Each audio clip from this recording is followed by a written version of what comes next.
So it's my pleasure to introduce Diahanna to you. She's our financial program manager, as I mentioned, and she's a BCPA. She specializes in financial help for multiple myeloma and acute myeloid leukemia patients.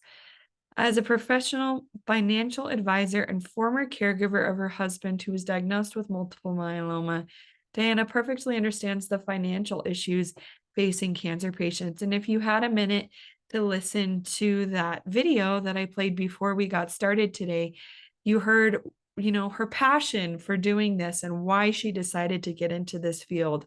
And so, Diahanna, we're grateful that you take the time not only to research these topics, but then present on them. And I'll turn the time over to you for latest financial updates. Thank you, Audrey. Thanks to everyone who take the time to invest in themselves and their families and in ultimately their health. And so I am very grateful that you're here. Let's go over some of the latest financial updates, things that you may be hearing in the news or reading in newspapers. If you still get a newspaper. You're aware that right now we have the ongoing open enrollment for Medicare Advantage plans. That's going until the 7th of December, starting on October 15th. I encourage everyone who has a Medicare Advantage plan or maybe thinking about a Medicare Advantage plan, or maybe going into their initial enrollment based on their age and their qualifications for joining Medicare, to please look at your plan. There are a lot of providers, hospitals, especially some of those out in some of the urban areas, some of the rural areas, I'm sorry, and some caregivers, both cancer centers as well, that may be dropping a Medicare Advantage because the time to get pre-authorizations, whether they're denied or even to get them approved, is taking too long. They're not getting the pay on the Medicare Advantage plans that they thought they were getting, so they're getting hit. And a lot of them are dropping plans. I know Humana has been dropped in a lot of places. Aetna, United Healthcare are being dropped and have been dropped. So please check your plan, as well as check your prescription plan to make sure your prescriptions have not changed and they will continue to be covered. We've also found that in addition to those plans that are being dropped through Medicare Advantage, some providers are keeping some of the plans, but some of the criteria have changed drastically. So instead of them being, some of them, that's not all Medicare Advantage plans, but there's a lot going on ongoing with what's happening in this arena. Is some of the places who are keeping some of the Medicare Advantage plans are making them look like they are now out of network versus in network. So you may find that the one that you have is in network, you think is in network, but they may now be treated as out of network, which means your financial responsibilities will change. Please call, please update, please do some comparison shopping before it's too late. I don't want you to go to the doctor's office, and this happened. I've had people call me. They went in for their regular appointment and found out they are no longer covered. So that's very important. That's one of your foundations of you getting your treatment, is to be financially covered through your insurance. If you have any questions, please reach out to me. I'll be glad to answering those questions. So here's a big topic, and I want to qualify this as, I wear this hat of being a financial advisor. When I'm talking to any of patients or caregivers, I try to uncover information that might derail them in the future, and I don't want you to be derailed by anything. So one of the big things that have come up is making the most of your retirement assets in light of us being in an inflationary period. So you're eating more of your dollars to maintain your current standard of living. Your cost of your healthcare has gone up. So I wanted to address this because there's a lot of things, no matter what your income level is, no matter what your savings level is, no matter what you're going to have set aside for retirement, there's things you can benefit on this, whether you're reducing your tax liability, and you can do that with stocks and with anything out there. So making sure that you are getting the most income in your pocket, you're being as efficient tax-wise as possible, and that you're looking at opportunities that you may not even thought of. So we're going to go through some of these. I would encourage you to talk to your tax professional. If you don't have one, call someone, talk to a financial advisor. Right now is the best time to talk to a financial advisor, because there's really opportunities you can take advantage of right now that's going to really propel you more financially secure in the future. So let's get started.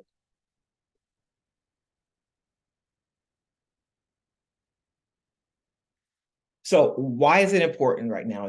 So many patients find they need to take extended time off from work, short time or a long period of time, or maybe multiple times. So when you do that, especially if you're pre-retirement age or not close to retirement, you're going to end up not paying into your retirement plan and not, a lot of things going to happen. So you may need to go on Social Security. We know there's a wait period before you get on Social Security. So that's lost income. How are you going to cover that period? So it all comes at an expense, not only to you, but your family and your future as well. So loss of the income that you would have been getting if you're working is going to affect your retirement expectations, how much you can save, how much you can use later on. So it's very important to review your savings program now when there are opportunities like better interest rates in some of your savings programs, so you can be prepared for any unexpected changes. If you're already prematurely retired as a result of your illness, being on Social Security disability, going to go on Social Security disability or not sure, don't despair. There's some things I'm going to address in this webinar that you can take advantage of as well. So the following are points to consider when you find yourself having to make a drastic change to your future retirement goals. Next slide.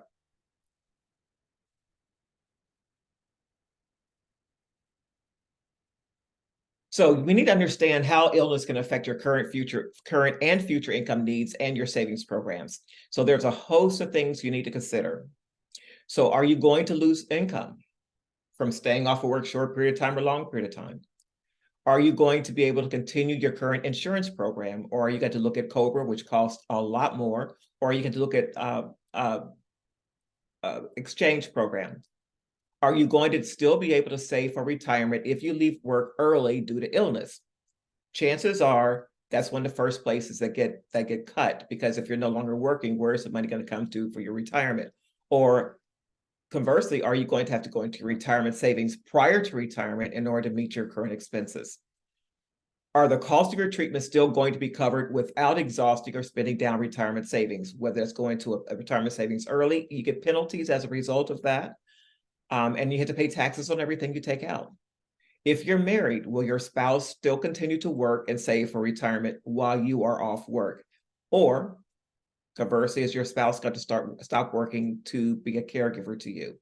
All of this is going to affect your current expenses, your current income, and your future income. So we need to find ways to maximize your opportunities. Next slide.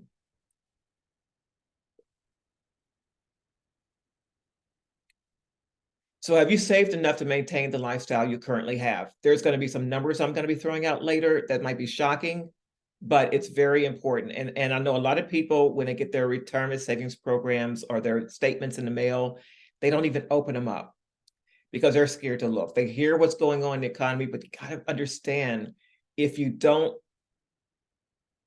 take care of needs now or make changes now, you're just pushing it down the road, and it's becoming more and more progressively difficult to manage. So have you anticipated market shifts in your current portfolio? If you're working with a financial advisor, they anticipate there's going to be down markets. Are you working with a financial advisor who can help you manage your expenses, make sure your risk reflects who you are, what your needs are, understand your financial goals, their cost, and the associated time frame for each of those goals, as well as your ongoing costs for your healthcare, which we know exceeds the rate of inflation. Does your financial advisor know your health issues and the need for safety and possible access to assets? Here's where you need a financial advisor who is not just your traditional financial advisor, but they are specializing in this particular area. They're specializing in healthcare, the extreme needs for healthcare. Has your financial advisor reviewed estate planning needs as well as tax issues that may arise?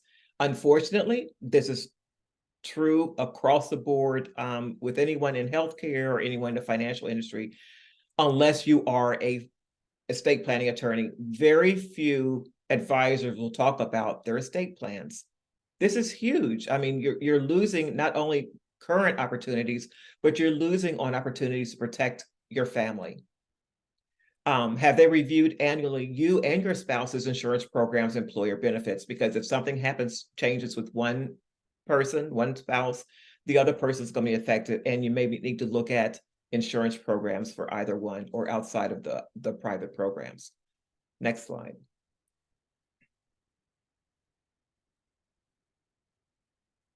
So retirees that are affected by a disability are more likely to start off retirement with fewer assets. Why? It's probably because they had to stop work early, or the cost of their care was so expensive they had to stop saving in their retirement programs.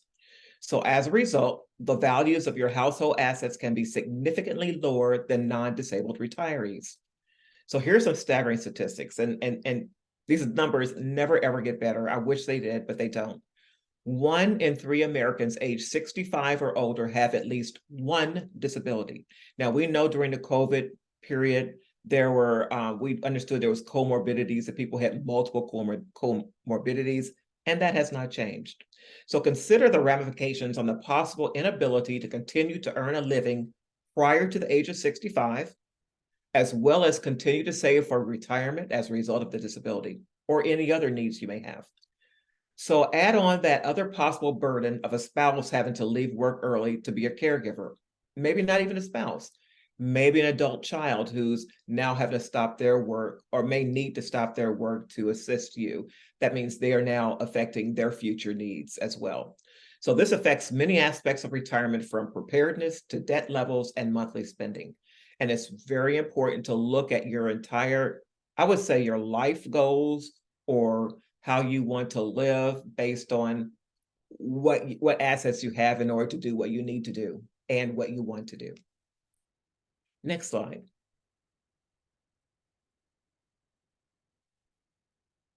So key findings, according to an issue brief dated April 20th, 2023 by Bridget Bearden, the following are key findings.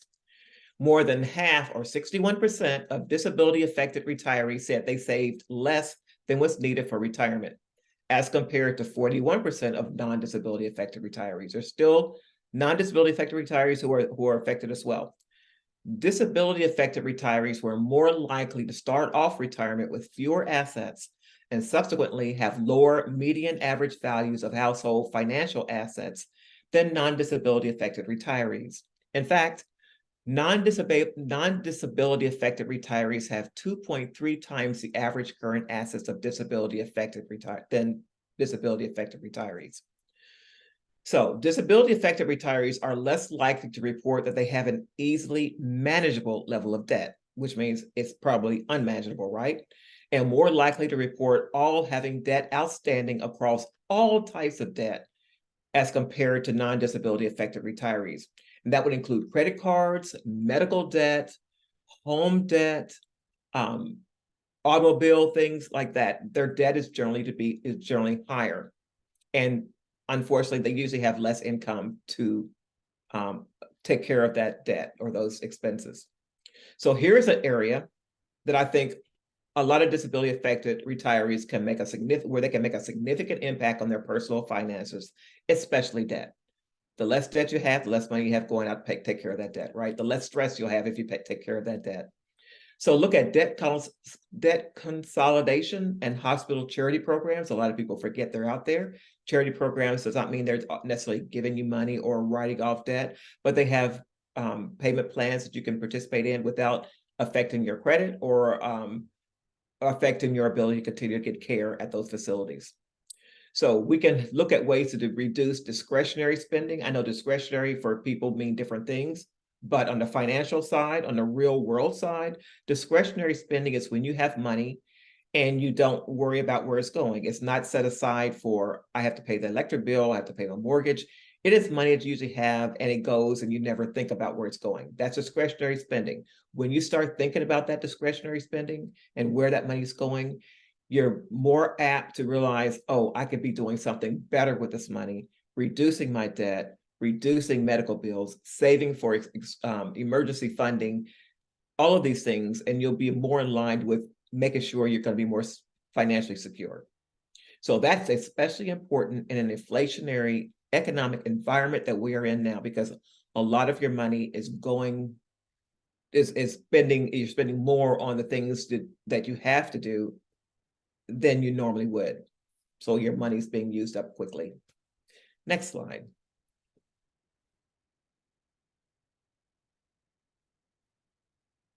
So here's some more options. Can you reduce your tax liability on Social Security? Oh, a lot of people don't think they can, but you can. Can you earn more Social Security? Yes, you can. Can you change the mix in your retirement portfolio, reduce risk, and guarantee life income? Yes, you can. What financial resources do you have available to reduce your out-of-pocket expenses? You'll be surprised. Do you live in a state that has favorable tax on retirement assets? You need to know this because there's quite a few states that have favorable tax on retirement assets. Do you live in a state where you can have caregivers paid for their services? Possibly so. Have you taken advantage of all that Medicare offers, including the Medicare savings accounts? This could be huge. Are you paying for the right insurance to reduce the total overall out-of-pocket cost to you? Now, I'm going to pause here. A lot of people, when they're looking at their insurance plans, especially when they're on Medicare, one of the first and only things they look at and they stop is the premium, the cost of the premium. If the premium it seems like extremely high, they'll say, oh, that's going to cost too much. I can't afford that. What they don't take into account is their max out of pocket in addition to those premiums. So when you look at your max out of pocket, including your premiums, you may realize that paying a higher premium gives you better coverage, which means you may be taking less out of pocket, right? So there's a lot of things you need to look at, and that's part of what you need to be doing right now during this open enrollment for Medicare Advantage. So be honest with your answers to all these questions. I encourage you to go back over these questions and answer them honestly. On the ones that are on here, can you reduce your tax liability on Social Security? Can you earn more Social Security? Can you change the mix of your retirement portfolio, whether it's still your 401k program or you have it outside of that? Can you look at your insurance programs? Can you do all these things to increase income, reduce tax liability? Most people can. And if you, and I'm not going to go into specifics because those are personal questions, right? But I'll be glad to talk to anyone outside of this to answer some questions and give them some suggestions as you wish. And you have my email address. Please reach out to me. Next slide. So I'm surprised at how many people wait until the year they retire or the year before they start considering what they can afford to do when they retire. In fact, a lot of people retire without knowing what they're going to do when they retire, other than not go back to work. So more time is spent planning a vacation than planning for retirement. That's frightening, but it is so true. People seem to put it off, put it off, put it off. And while they're putting it off all this time, they can really be securing their retirement.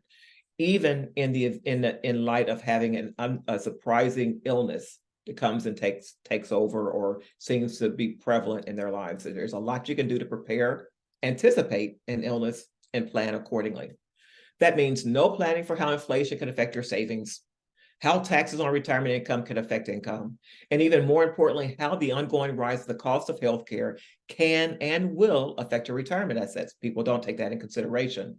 So if you work with a financial advisor, especially one who specializes in healthcare, who understands the cost of that healthcare and include it in your plan years ahead of time, your investments could have been tailored to your current and future needs.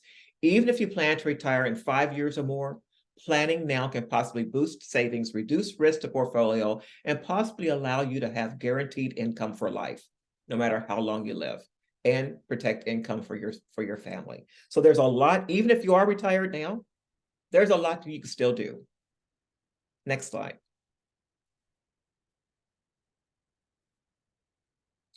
So here's a general rule. I say a general rule, one general rule for saving that can help you understand the need for planning for retirement as early as possible. Simply put, the rule suggests that for every $1,000 of monthly retirement income you want, you will need to have saved $240,000.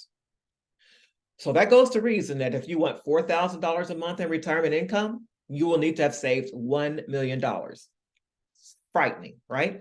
How many people already have $1 million saved? And if you're on disability or you have limited income and you have to leave work early, that is pretty hard to accomplish. Add to that the fact that a lot of companies no longer offer pensions. So a lot of the onus is on you to save for your retirement. So, and that $4,000 a month does not include social services such as Social Security. So you can boost that number a little bit with your Social Security. It would include pensions, 401ks, LIRPs. A lot of people are not aware of this. This is a huge, please look at this, LIRP, life insurance retirement plans. There is a lot to be said about this. If anyone out there have life insurance and their needs have changed, they don't need as much life insurance, they need to change it instead of it just disappearing with what they've paid into it. There's a lot you can do to guarantee tax-free income with life insurance. So then once you have retired, a financial recommendation is to withdraw only 5%, 4 or 5% of your savings annually. But remember, your assets need to be still making money, growing, not just being depleted. So forget about putting it in a savings account or a CD making very little. Remember, you have to beat inflation and make above the inflation mark to make it count. So complicated, complex, based on your goals, your needs, how you feel about money. That's where a financial advisor comes in. They look at everything, anticipate things you hadn't even thought about that's going to protect you now and down the road. Next slide.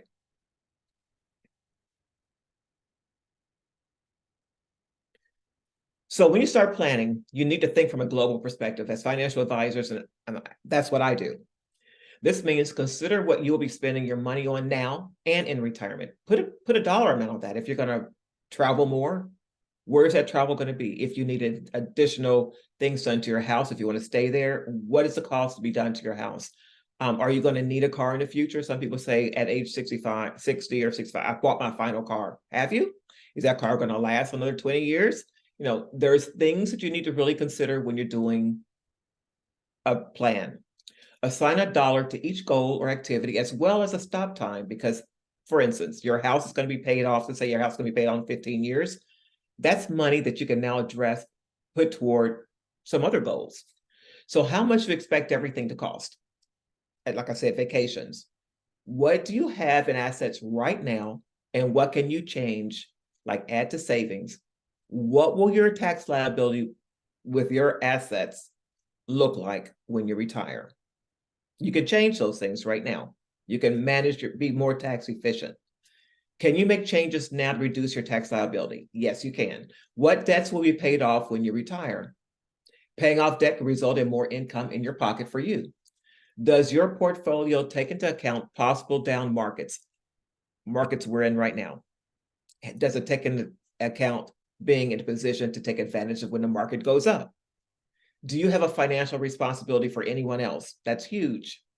What happens if your health changes for the worse? Will there be a possible need for long-term care in-home or in-home assistance? How will your insurance costs change? What if you need to leave work early? How will you continue to save for retirement? What kind of cash reserves? Very, very important. People forget about cash reserves. Do you have in place to cover unexpected immediate expenses? And when I say unexpected immediate, it used to be 3 months of your expenses in a cash reserve. Because of the down markets and everything happened in 2008, it's now become 6 to 12 months of your expenses in a cash reserve account that protects you from everything. If you had to go on Social Security disability, it may take a while before you get Social Security disability. That money is there. You don't have to worry about, how am I going to bridge that gap before the Social Security, if the Social Security disability is approved? So how many people out here right now listening can say you've got it all taken care of? You're certain that your needs will be met now and when you retire, or if you're already retired, can you sleep saying that every single one of those questions are answered? If you find 2 of those questions can't be answered from those other things I mentioned earlier as well, then we need to sit down and talk, or you need to talk to someone, because one thing can make the whole dominoes fall. The whole thing can come tumbling down. Next slide. So the savings rate in the United States, it's been fluctuating quite a bit the last couple of years. So this may surprise you. The monthly savings rate as a share of disposable income in the United States from 2015 to 2023, even during the COVID, the personal savings rate amounted to 4.1%, up from 3.5% in July 2022. The reason for this, is because and the big portions came in 2020, 2021, when no one was spending money, right? They were saving money. So pretty interesting. So guess what happened that's what happened because of COVID. So people were saving their money. That's why people were spending a lot more on the markets for houses, and that inflated the value of houses. In April 2021, the rate was 12.3% of savings. Then we saw a precipitous fall to the current 3.5% in July, because all of a sudden we're out of COVID, everybody's spending, they're making up for lost spending. So no longer are they saving as much. Inflated dollars help to eat up income, therefore reducing your savings. Not saving, eating up more of your savings you currently have. So it's a domino effect. The repeated conversations around the continued viability of Social Security should get everybody pause to think. So even if Social Security doesn't go away completely, one must consider the possibility of benefits being reduced, or more probably increasing the retirement age, or both, a combination of those. So any one of those can drastically reduce your income and your ability to retire and meet your expenses. So those are gonna affect the greater population, and to a greater extent, those who are already financially challenged. Next slide. So a way to increase your discretionary income without having to worry about a lot of stuff. So according to Smart Asset, the discretionary income is the amount of a taxpayer's earnings that remain after subtracting income taxes and all other mandatory costs like rent, mortgage payment, food, transportation, or insurance. So you can see that essential spending and non-essential spending is very subjective for everybody. When you do a budget and see where your financial weaknesses are, you will quickly see where your earnings are going. And if you really try, you can find some wasteful spending. I know I can, and I'm a financial advisor. I can find wasteful spending probably every week. Curtailing this wasteful or non-essential spending can open avenues for paying down debt, covering medical expenses, the whole 9 yards, and give you some much needed release from financial stress. So possibilities of using or spending discretionary money is eating out too much, especially when you're going out to eat, going to, let's say, Cheesecake Factory used to be for two people, used to be maybe $50, $60, and it's now well over that. And you continue to eat out as much or more than you used to, you might want to start looking at that. Unused subscriptions. I know I have them to streaming services, to gym memberships, all those things that you're spending money on, but you've never canceled, get rid of them. That's more money in your pocket immediately. Unnecessary groceries. How much do we spend on something because we are impulse buying? Don't ever go to the grocery store when you're hungry. I've done that because I feel like I'm not going to go later on. I'm already out, and end up buying things that have no nutritional value. It's not going to satisfy me. And I just look at a table and say, this is junk. So wasteful spending. Personal and household items. If you're like me, you go out and you see something for your hair, and you come back and you have a whole cabinet full of hair items to do hair for laundry or shampooing or for all kinds of things that you're not going to use. Wasteful spending. I think we all do it to a certain degree. And we need to watch that because that's a lot of unused or ill-used money. Next slide. So a big thing people don't consider when they're looking at their Social Security is when to take the Social Security. So I'm going to go through some points that you consider if you haven't already taken Social Security at all, or if you've only been taking Social Security for less than a year, you may have an option to change. Keep in mind that no matter what we talk about regarding savings, income, or retirement, everyone has different needs, goals, and concerns. This is just some things that you should take and look at and see if you can do better. So many take Social Security income early because they don't think it's going to be there. This scenario is not probable. That doesn't mean, however, that benefits, like I said earlier, may not be reduced or retirement age extended. Taking advantage of a higher payout option, especially when you're continuing to work or you do not need the income right now, is probably a smart thing to do. Perhaps you are a beneficiary of a spousal benefit whose benefits now may be higher than yours. Consider taking theirs now If you're continuing to work and you know your income and your Social Security benefit may be later, maybe higher later on, switch to yours at a later date. You can do that. Of course, if you qualify for Social Security and need the income now, then your options are probably fewer. If you need the income, there's probably no question. Next slide, it becomes mute. Next slide. So be aware of the effect on your retirement income if you take Social Security before full retirement age or at the age of 70. Understand the tax implications on your Social Security benefits. So if you're continuing to work, you know you're limited on the income that you can take without being taxed on your Social Security. A Social Security benefit is reduced 0.05% for each month before normal retirement age up to 36 months. If the number of months exceeds 36, then a benefit is further reduced 0.05% per month. So retiring early and taking Social Security benefits at age 62 can reduce your benefit as much as 30%. So 30% can be on your Social Security at full retirement age or until age 70 can be huge, especially if you're 70 and you have your family of a long lifespan, or you have a spouse who may need your benefits. That's huge. So delaying your benefit until age 70 will yield the highest benefit. After 70, you're not going to get any additional credits. So delayed retirement credit is generally given for retirement after normal retirement age. Normal retirement age is based on your age and when you were born. To receive full credit, you must be insured. And insured means you have worked enough hours or quarters before your normal retirement age.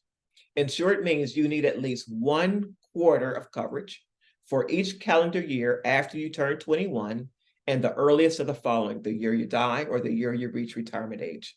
Hopefully, you reach retirement age before you die, so you can take advantage of the Social Security. But spouses may have access to that. Next slide. So let's look at 3 income buckets. A lot of people don't understand what buckets mean. That means you have income here, you have savings here, you have savings here, and you have savings here. 3 different buckets. And there should be needs or goals surrounding those buckets. Cash and short-term investments.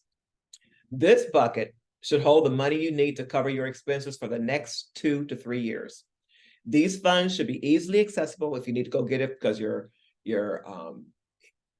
furnace broke down or your car broke down. You need to have access to that. They should be easily accessible and liquid in the event you need to get them quickly and frequently in order to cover living expenses.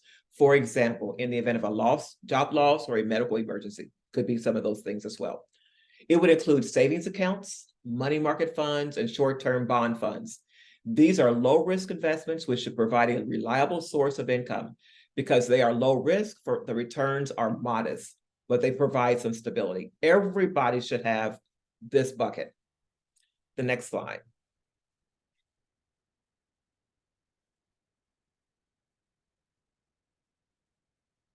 So this is the intermediate bucket. This covers expenses from year 3 through year 10. So it's intermediate time frame. So this is for in retirement. The money in this basket should continue to grow to keep pace with inflation. However, it should not be replaced in high-risk investments. So you want to keep pace with inflation, but you want to make sure it's kind of balanced so that if one thing tanks, your whole thing is going to tank. So this could include long maturity bonds and CDs, preferred stocks, convertible bonds, growth and income. That's your balance. You have the growth part of it and you have income for stability in there. Utility stocks, real estate investment trust, and more. Working with a financial professional can help you determine the investments that will meet your financial goals and the allocations, how much you need to have in each bucket. Now, the third bucket is, next slide.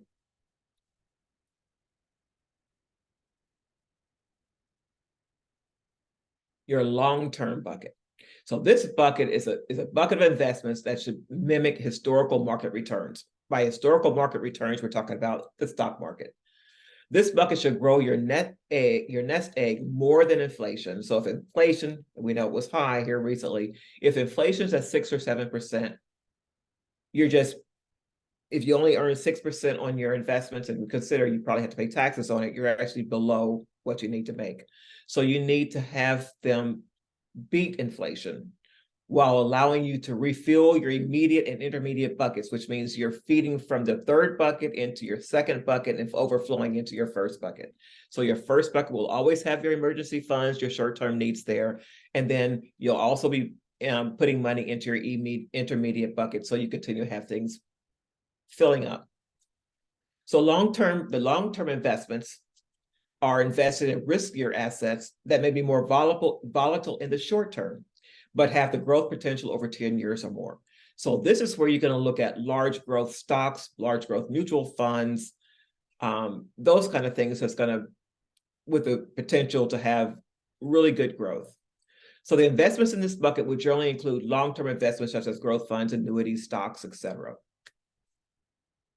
But once you put them in there, I tell you, don't go away and don't look at it, because you always need to be managing and keeping up with what's going on with your portfolio.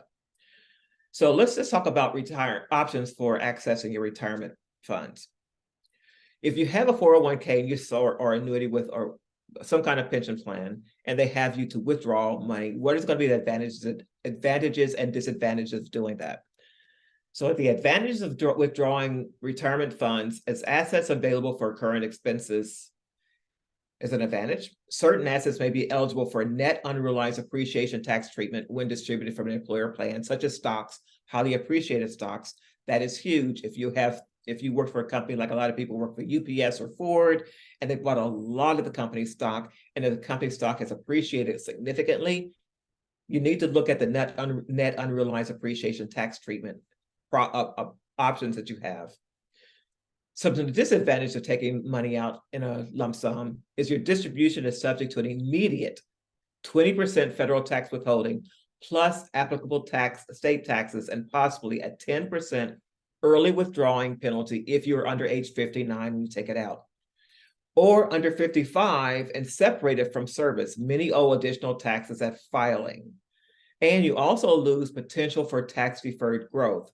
So that is why it's important to have that emergency fund in event something happens, so you won't be going into your retirement plans prior to age 59 and a half, or if you're no longer working there and you take it immediately out of there, withdraw from there, not a good thing to do. Some of the other options may be to roll that money over into another retirement plan or IRA and take the money out of that. So you'll save that immediate 20% federal tax withholding. At that time, you'll still have to pay taxes later on based on your income tax rate.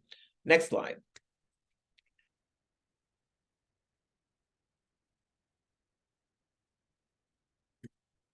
So leave assets, if you leave the assets in your former employer's plan, what are the advantages?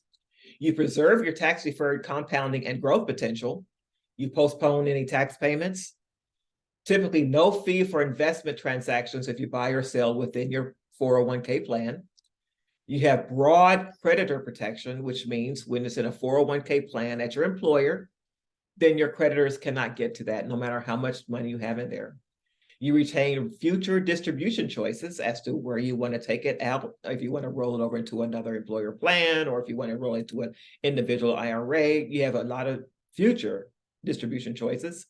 You may have access to investment and planning tools within your employer plan. If you're between ages of 55 and 59 and a half, you may be able to take early withdrawals free of a 10% penalty. Generally lower management costs than in an individual IRA plan, depending. And certain assets may be eligible for net unrealized appreciation tax treatment when distributed for an employer plan. So that's what I was talking about earlier. There's a lot of things that you can take advantage of, and I would suggest you look at your options, talk to a financial advisor prior to doing anything with a 401k in a plan that you are a company you're no longer working at. Next slide.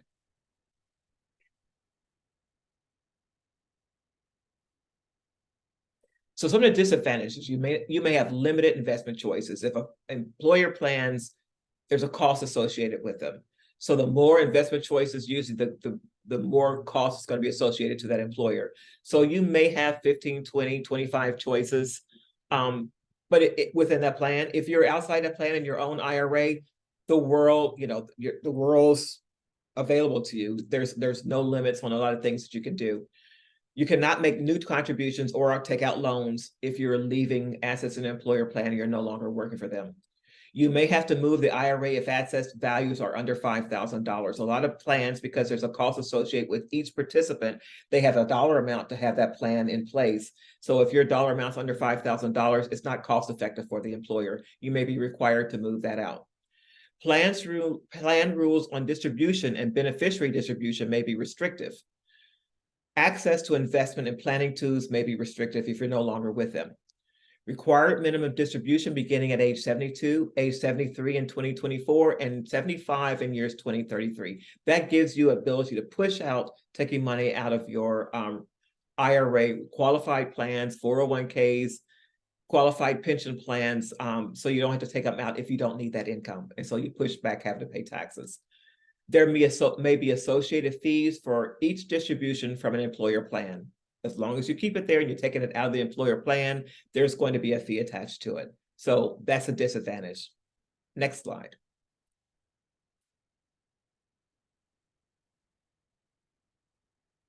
So some of the advantages of rolling over all or a portion to a traditional IRA. IRA simply means individual retirement account.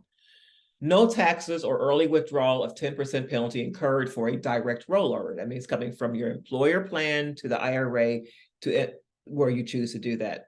You will preserve your tax-deferred growth because you're not changing the actual status of that plan. Typically, you'll have wider investment choices available. You can access funds at any time subject to taxes, including a potential 10% tax if you're younger than 59 years old. 59 and a half.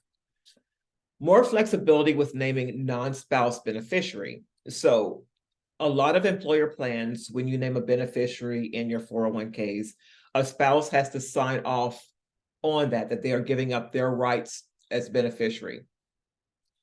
If you have an IRA, you can name anyone to be the beneficiary. A spouse, so you can skip over the spouse and make it children. You can make anyone the beneficiary of an IRA. You may have the ability to roll the assets into a future employer's plan. So if you go from one employer to another employer, you can do a direct rollover to that new employer you're with and continue to get the tax deferral, and there's no taxes associated with that. You may also be eligible for in-kind transfers of assets from a prior employer plan.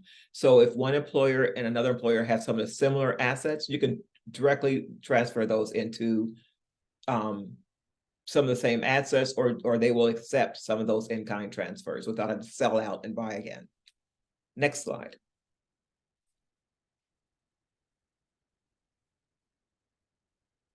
Some other advantages you may have with rolling over all or a portion of your assets to a traditional IRA is you may have access to investment and planning tools. A lot of times you do. You have investment advisors or consultants who can work with you on some of those transfers. Certain assets may be eligible, again, for net unrealized appreciation tax treatment when distributed from an employer plan, such as that stock. But you need to make sure you do this prior to taking money out. You need to make sure you try to preserve that ability to have that tax efficient treatment. Again, consult a tax professional for tax advice because I am not a tax professional. Next slide.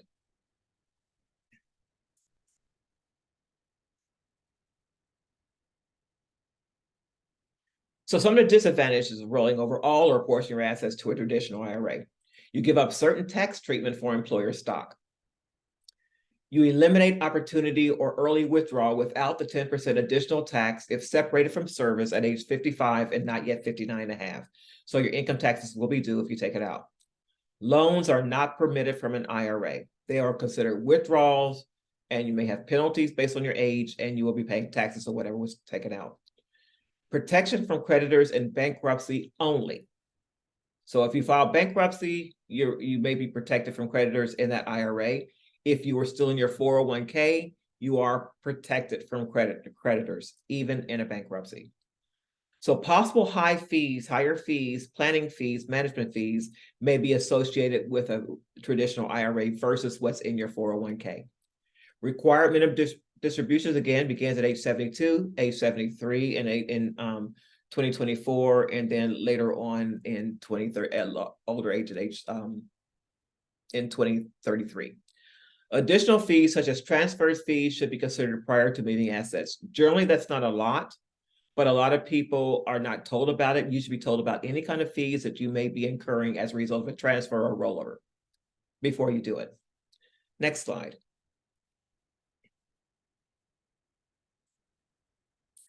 So moving your assets to an employer retirement plan, your new employer plan.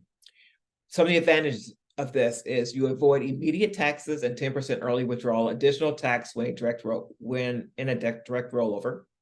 You preserve tax deferral growth because you're going from one qualified plan to another qualified plan. You continue to build your assets for your retirement. Typically, there's no fee for investment transactions to buy or sell within your plans. Broad protection from creditor claims under federal law that we mentioned earlier. Loans may be available in your new employer plan. You may have access to investment and planning tools, and you may be able to defer your required minimum distributions while you are still working, even when you reach that RMD age. Next slide. So some of the disadvantages of making that move to a new employer's retirement plan. You may have limited investment choices. Again, anytime you're in an employer plan, they only give you certain choices and types of things to invest in. There may be a waiting period before you can participate in your employer plan. So it may be sitting over at your old employer for a while. New employer plans may not accept rollovers. Some just don't want to have the additional expense associated. Depending on plan rules, you may not have access your assets again until you retire or separate from service or experience a qualified hardship, such as you may be losing your home, going through foreclosure or a medical hardship. You may have limited access to investment and planning tools, and the plan rules on distribution and beneficiary designations may be restrictive. Again, you may still be tied into, you have to leave it to your spouse, even though your spouse may have assets and may not need your assets, you may want to leave those to someone else. Are we running short on time? We are, and we have lots of questions. So I was wondering if you would feel comfortable hitting some questions, and then we can Sure. send the rest Sure. I try to talk slowly. I hope it helped. Yeah. I thought you talked at a great pace. It's just hard to balance giving the information and then also answering questions. Right. I think it's the first time this ever happened to me, but go on. Okay, so let's start. Oh, hold on, honey. I'm in a meeting. Okay. Hold on. Okay, one of the questions here says, I don't qualify for SS because of work requirements. My husband did, but has passed away. Can I still apply? For husband's benefits, are we talking about Social Security income? Social Security, just regular Social Security?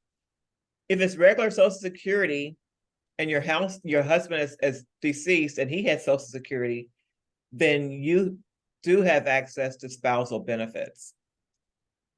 Okay.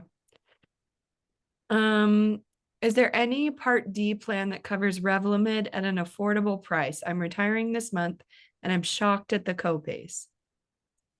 Yeah, copays are high, but keep in mind, you need to call those Part D plans. I encourage everybody to do that. Call them and verify that that is going to be covered. But then remember, there's other resources available to help cover your Revlimid cost. And remember, there's going to be changes going to effect in 2025 where there's going to be caps on everything. So it's just going to reach out to me. I can help answer those questions for you. We can get that taken care of. Yeah, it's complicated and a question that a lot of people share. I apologize. It's probably loud over here. I have somebody blowing leaves. I can't hear it, thankfully. Zoom's pretty cool about that.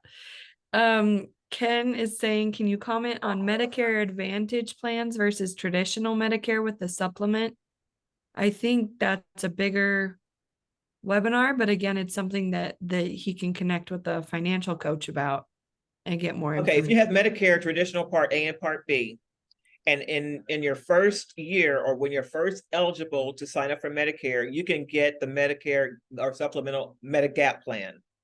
And you can do that without going through underwriting. You're guaranteed issue. Now, if you wait 6 months or more, they will probably deny you based on your illness.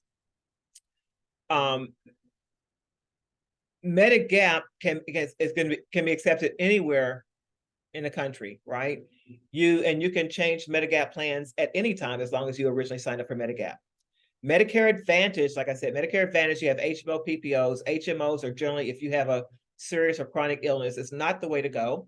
I would get a PPO. That means you get broader coverage, broader network, but also still be aware a lot of those Medicare Advantage plans are being let go or not being accepted by a lot of providers. And that is the ongoing, it's going to be ongoing for a while. And that is the crux of the problem. Don't just look at don't just look at the premium, look at your total cost, and you can do a calculator based on what your total cost is going to be. Sometimes the higher premium at the end of the year, you've paid less out of pocket. Thank you. These financial topics are very complicated, so I appreciate everyone's patience and Diana, your expertise in being able to communicate these things. Just rehashing the retirement IRAs, things like that. Well, not the IRA, but the one with the 401k plans and stuff like that. So Deborah was just clarifying, are you suggesting leaving your plan with if it was your plan, would you leave it with your previous employer or would you move it? Again, this is all relative and subjective. If I were ill, I was disabled, and because I had a really serious chronic illness, and I know I have bills that are piling up, or I know I was going to have a hard time managing bills or creditors, then I would probably be more apt to keep my money in the 401k. If you needed a better allocation or better portfolio to generate more income, you may have a better option of taking it outside and put it into a 401 because you have different options that could put it into maybe some investments that are going to give you income for life, even if you extend or go over the money you had saved. So it's all subjective, and it's not just based on that one thing, it's based on everything. Yeah. I know people have a tendency not look at they look at finances in these silos, but it's not in these individual silos. Yeah. Norma's wondering, what do we look for when we get a financial planner? You look for somebody who you ask the questions. I mean, how do they work? How much they cost? How do they charge? You know, how do they access your account? How do they come up with decisions?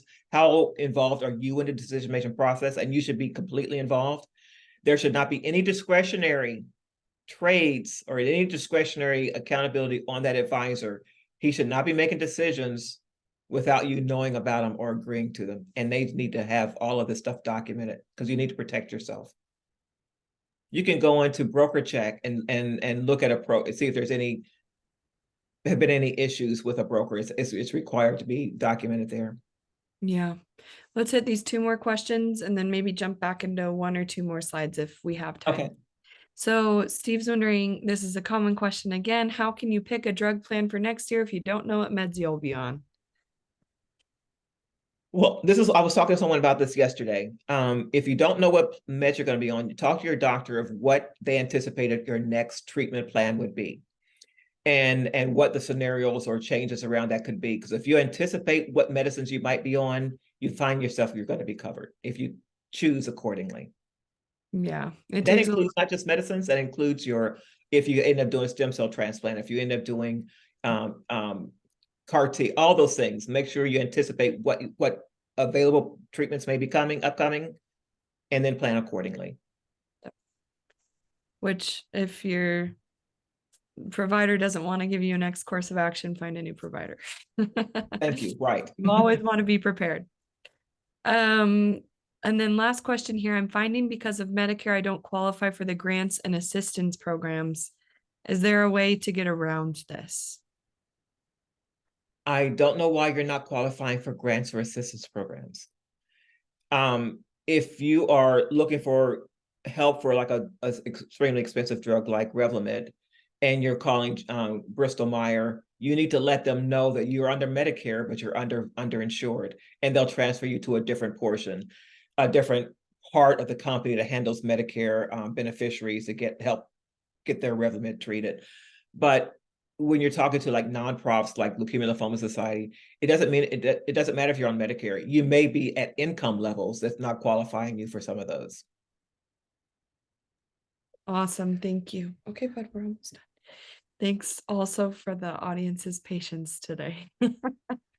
Um, okay, a couple more questions came in, so let's focus on those. Okay. Um, how much can one earn while on Social Security income? It's less than $20,000. Um, so I would be aware of that. And and here's a big thing. If you are going on Social Security and they say you can still earn money, a lot of times it's unfortunate because Social Security Department is going to want to deny, right? Even if you aren't even earning money. So if you are earning anything, even if it's substantially below their qualifications that you can earn money, a lot of times they will deny you saying, well, you're earning money now, so why, that's just another reason for them to say no. So I'd be very careful on that. But yes, you can earn money, you just got to be very careful. Mhm. All right, I'll pull up the summary slide. There's 3 specific slides that we didn't get to, but again, these slides will be distributed to all registrants and you'll be able to review them via email. So, Diana, if you want to tackle this last summary Sure. slide, and then we can finish out with outro announcements. Thank you, Sure. everyone, for your questions. So understanding what to access and when to be accessing your income is very complex and it's very subjective. Consider the needs for assets if you need additional income for, I can't see our faces on there. Consider all tax implications of anything that you take out of retirement plans or future tax implications based on your allocations or your portfolio. Consider talking with a fiduciary financial advisor. Fiduciary means somebody who has your best interest in mind versus just theirs.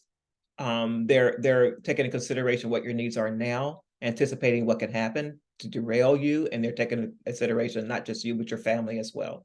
A fiduciary is always taking your needs above and beyond their goals or their needs. And they'll give you personalized advice. It's not a financial plan that's cranked out with just one wording or something changed. It's specific advice tailored to what your goals, your needs, your understanding, your risk tolerance, and all of that is.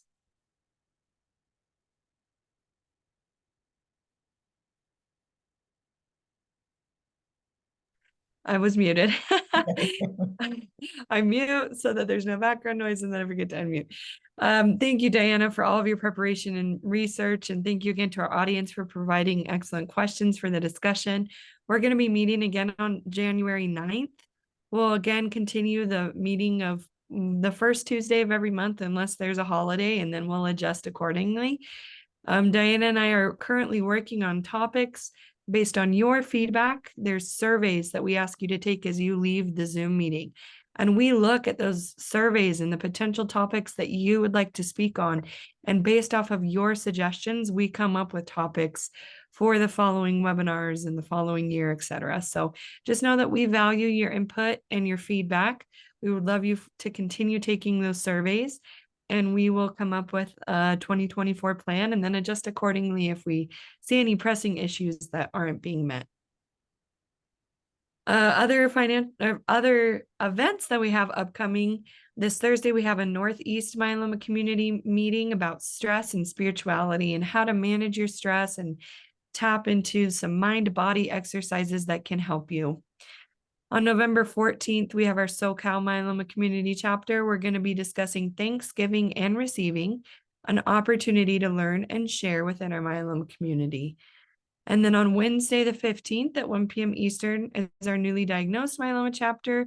We're going to discuss the power of second opinions and why it's important to seek them.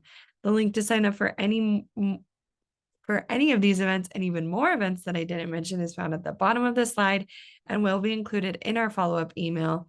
A thank you to Adaptive, Amgen, Janssen, AbbVie, GSK, BMS, and Regeneron, and thank you to each of you for helping us build this financial myeloma community. We appreciate you. Hope you have a great rest of your day.